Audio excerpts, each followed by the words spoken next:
வணக்கம் மக்களே, இன்றைக்கி நம்ம பார்க்க போகிற இடம் தமிழ்நாட்டில் 7வது சொர்க்கம்னு சொல்லக்கூடிய வால்பாறை பற்றி தாங்க.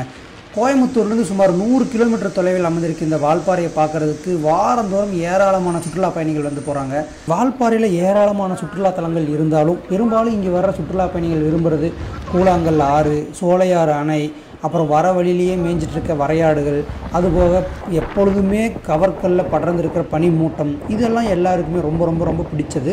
இந்த எல்லா இடத்தையும் விட வால்பாறை போகிற வழியில் இருக்க இந்த வாட்டர் ஃபால் எஸ்டேட் தாங்க அனைவரின் கவனத்தையும் கட்டி இழுக்கிற இடம். வால்பாறை போகிற எல்லாருமே வெயிலாக இருந்தாலும் மழையாக இருந்தாலும் அவங்க வாகனங்களை இங்கே நிறுத்தி புகைப்படம் எடுக்காமல் கண்டிப்பாக போயிருக்க மாட்டாங்க. நீங்களே அங்கே போனால் யாருக்கிட்ட வேணால் கேட்டு பாருங்கள்.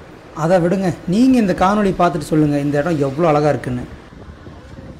நீங்கள் வால்பாறை போனப்போ இந்த இடம் எப்படி இருந்துச்சு, உங்களுக்கு பிடிச்சதா இல்லையான்னு உங்களோட கருத்துக்களை பதிவு செய்யுங்க. இல்லை நீங்கள் போகாதவங்களாக இருந்தால் இங்கே நிறுத்தி டீ குடிச்சிட்டு புகைப்படம் எடுத்துகிட்டு போவீங்களான்னு உங்கள் கருத்துக்களை மறக்காமல் பதிவு செய்யுங்க. அதுபோக தமிழ்நாட்டில் எந்த இடத்த பற்றி என்னென்ன தகவல் காணொலியாக வேணும்னு உங்கள் கருத்தை பதிவு செய்யுங்க. கண்டிப்பாக நான் நாள்பட நீங்கள் சொல்கிற எல்லா இடத்த பற்றியும் ஒரு பதிவு போடுறேன். நன்றி, வணக்கம்.